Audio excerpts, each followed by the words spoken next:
Welcome to the latest episode of the Forecast in 5. I'm your host, Seth Katz. Joining us today is Otis Cliatt, who serves as president of Pacific Harbor Line and has held this role since 2012. With more than 20 years of experience in the railroad industry, Otis is PHL's chief strategic planner and contract negotiator and establishes processes for rail transportation, maintenance, and train dispatching services to the ports of Los Angeles and Long Beach, which together form the largest container port facility in the Western Hemisphere. Otis's expansive career includes prior senior leadership positions with a number of organizations, including Union Pacific Railroad. Otis is a combat veteran who was awarded the Bronze Star Medal for his actions in Operation Desert Storm and a former 8-year member of the U.S. Army's elite Special Operations Command Airborne at Fort Bragg, as well as the 20th Special Forces Group Airborne while in the Florida National Guard. Welcome, Otis. Appreciate you joining us today.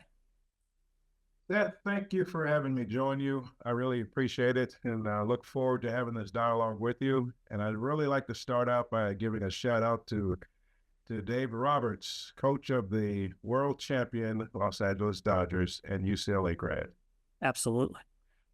Well, thank you, Otis, and let's get started with some questions. All right, come on, bring them on.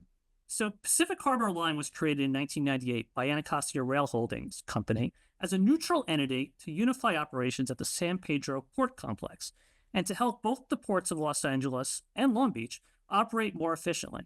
Can you tell our viewers a bit more about the role and importance that PHL plays? Certainly, Seth. PHL keeps international commerce moving through the San Pedro Bayport Complex. The complex consists of the Port of LA and the Port of Los Angeles. And we perform this by overseeing the operation of train movements within the ports.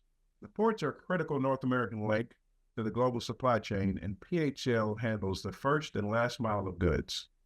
That's a critical piece for my industry, the short line railroad industry. We handle the first mile and the last mile of the global goods.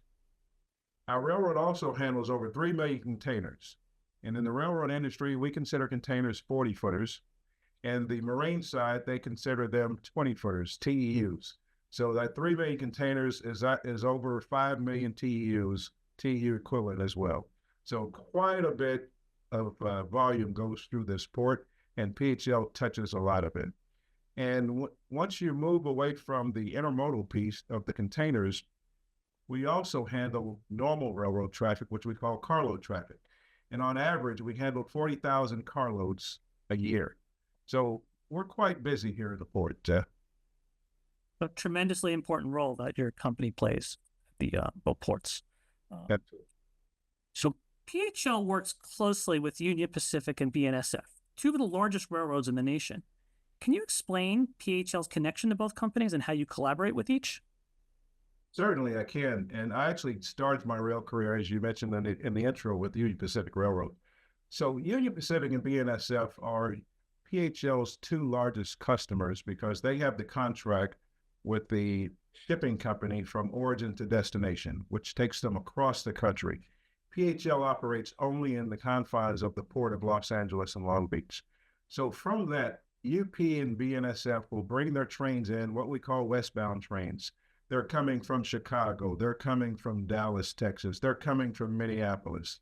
They bring them into the port complex, and they literally hand the keys. There are no keys in locomotives, just a phrase, catchphrase. They hand the keys over to a PHL crew, and we act as the valet parker of that train. We will take that train to the designated marine terminal that it's going to. And within this port complex, we have 11 rail-served marine terminals in a 19-mile radius of this port complex. And we have over 100 miles of rail within this 19-mile, this 19-mile complex. So there are a lot of moving parts that are happening here, and we have a lot of very large trains that we're building. We're actually building trains in excess of 14,000 feet long. To give you an example of that growth, when I arrived in 2010, and then I was appointed president in 2012, we were handling trains averaging 8,000 to 10,000 feet. That number has progressed upwards of 14,000, and we've actually built and received a 16,000-foot train in this same port complex that only has a 19-mile radius. you played a significant role, especially since joining the company and with its overall growth. And I'm glad to hear about that. Um, as PHL's parent company, Anacostia Rail Holdings Company is the owner and manager of 6 U.S. railroads across 7 states. So it plays a critical role with goods movement across the nation. With increased supply chain disruptions and the various shipping options that exist today, how does a firm benefit by primarily using the railroad system to move its goods? Well, PHL, I'll speak to the ARH, Anacostia Rail Holding portion of it. Having a holding company such as Anacostia Rail Holding that owns 6 short line railroads across the country. We're in LA, we have one in New York City, we have one in Minnesota, we have one in the Houston area of Texas, and we have one in the Chicago South Shore. And then the last one, I believe I mentioned Minnesota, and then Louisville and Indiana. So those are the railroads that are underneath the ARH umbrella. So having a few centralized functions allows us to be industry leading in safety and operational training. And what I mean by that is when we hire employees, we don't hire employees that have previous experience and just plug and play into our company. We still take them through a significant training program because safety is paramount for us. So that's one of the great benefits of having a holding company. It also provides us additional financial resources and expertise in freight rail services.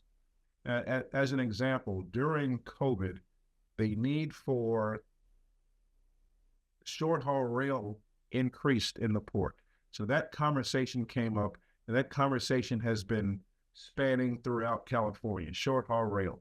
Where can we take the goods from the port, take them out of the port to a destination in the Inland Empire or another location outside of the port complex? So PHL does not engage in that part of the move because we operate only in the port complex. However, having the connection to ARH allowed us to be able to contract with 2 different groups and have a study written on short haul rail. What are the best practices to lead to having short haul rail? What are the best methods of doing that? So we were not able to provide that service because that's not what we do. However, we were able to contract with 2 very prominent agencies to have this study written. And then we distributed those studies out to the port leadership on both sides, LA and Long Beach, and to our customers, Union Pacific and BNSF. So it allows us to do those types of things. And then thirdly, it allows us to have private investment in technology. For instance, our locomotives. We have led the industry, the shoreline industry, in technological advancements of locomotives since our inception in '97. We began in 2009 by upgrading our fleet of locomotives to Tier 2, and that was a significant cost where we got state and federal funding along with our own capital. And in 2012, we came back and we upgraded our fleet of 23 locomotives to Tier 3.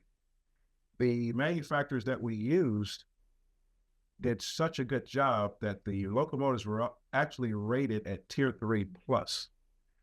CARB did not have a standard for Tier 3 plus. It went up to Tier 3.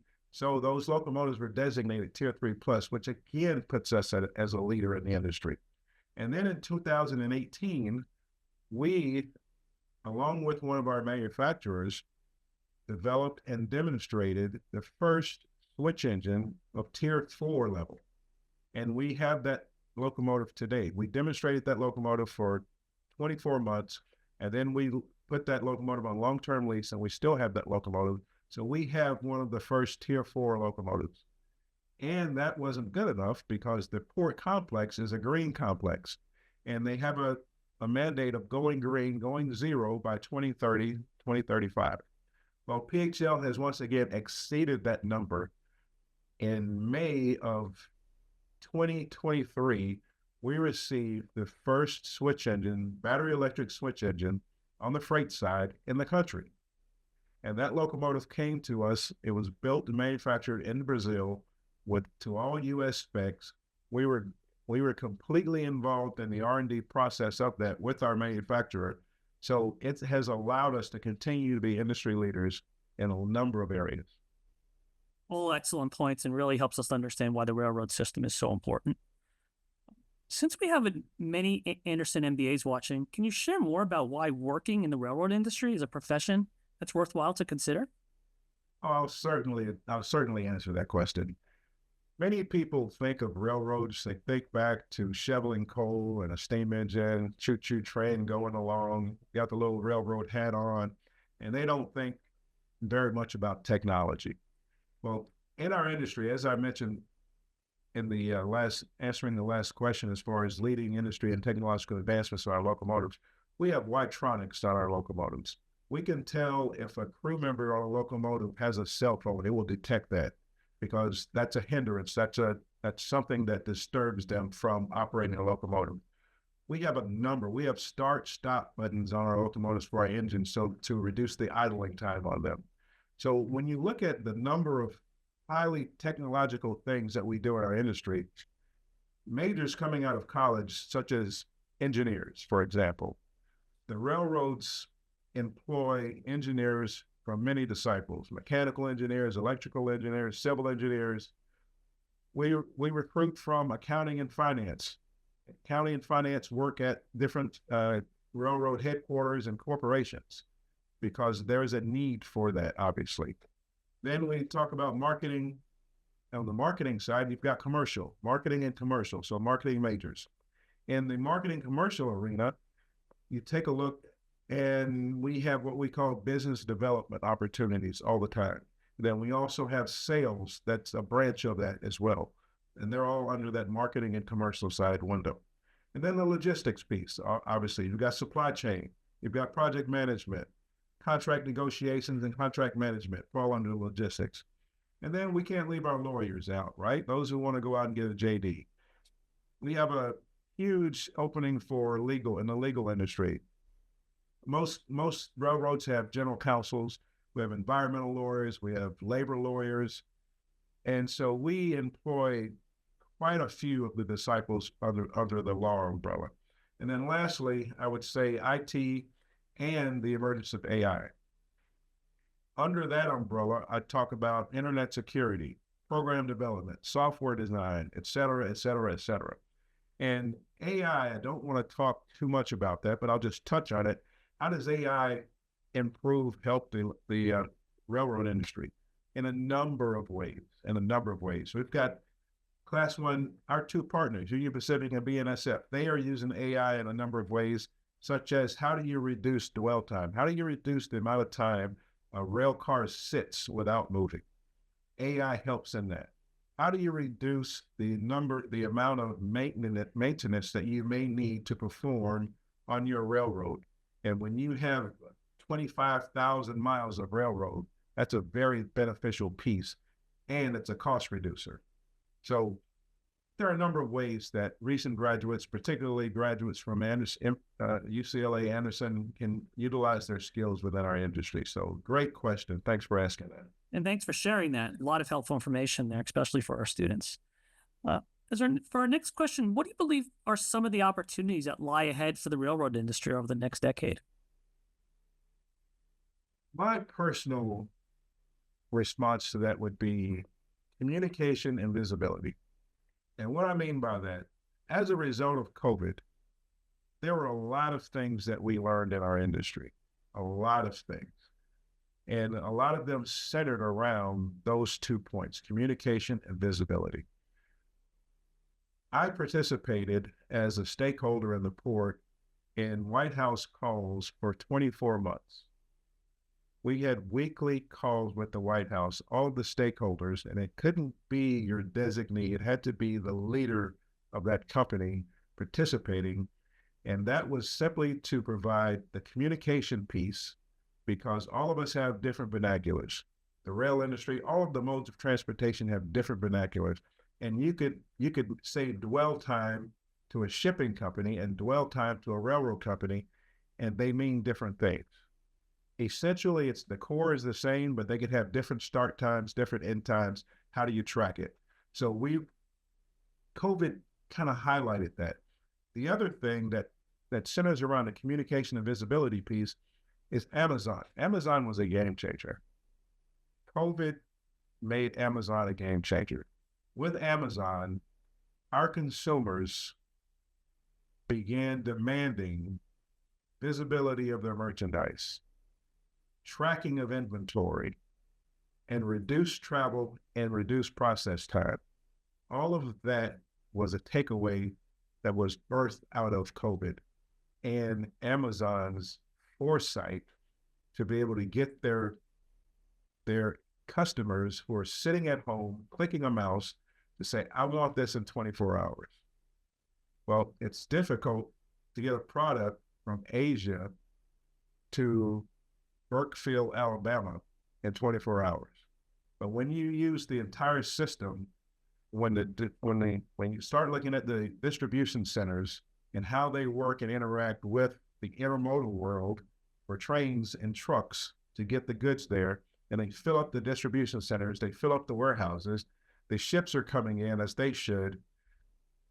There are a lot of things that we learned as a result of COVID, and that's where I see the industry having a lot of opportunity to continue for the next decade, communication and visibility. Excellent. Well, that brings us to the end of today's episode. Otis, thanks again for taking out some time to be with us. Thank you, and go Bruins. And thanks to all our viewers for tuning in. We'll see you on the next episode of the Forecast in 5.